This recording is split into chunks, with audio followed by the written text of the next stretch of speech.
Russia Ukraine যুদ্ধ অবসানের আশা আবারও সামনে এনেছেন যুক্তরাষ্ট্রের প্রেসিডেন্ট ডোনাল্ড ট্রাম্প।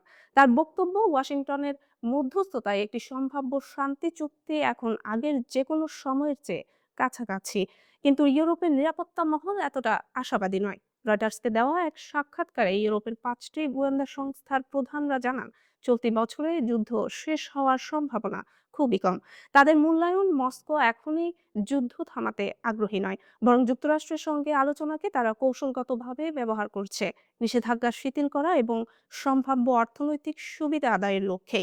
এই সপ্তাহে জেনেভায় নতুন দফা আলোচনা হয়েছে, তবে উল্লেখযোগ্য কোনো অগ্রগতি হয়নি। আলোচনার মূল বাধা রয়ে গেছে ভূখণ্ড প্রশ্নে। রাশিয়া চায় ইউক্রেন ডোনেটস্ক অঞ্চলের যে প্রায় 20% এলাকা এখনো তাদের পূর্ণ নিয়ন্ত্রণে আসেনি, সেখান থেকেও সেনা সরিয়ে নিক কিয়েভ।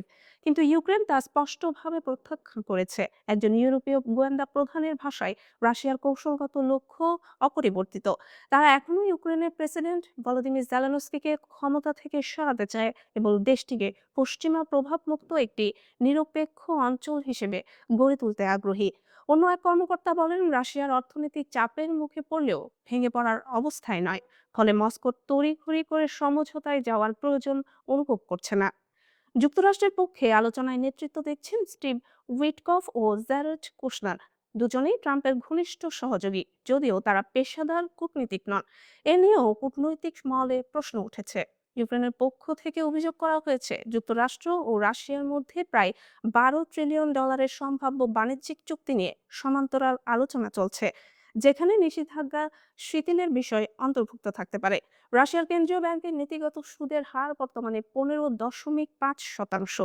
বিশ্লেষকদের মতে, দেশটির অর্থনীতি ধীরগতির প্রবৃদ্ধি ও স্থবিরতার ঝুঁকিতে রয়েছে। তবে গোয়েন্দা সংস্থাগুলোর মূল্যায়ন, রাশিয়া দীর্ঘমেয়াদী চাপ সহ্য করার সক্ষমতা রাখে। প্রশ্ন রয়ে যায়, চলমান আলোচনা কি সত্যিই শান্তির পথ খুলবে, নাকি এটি কেবল সময় ক্ষেপণের কৌশল?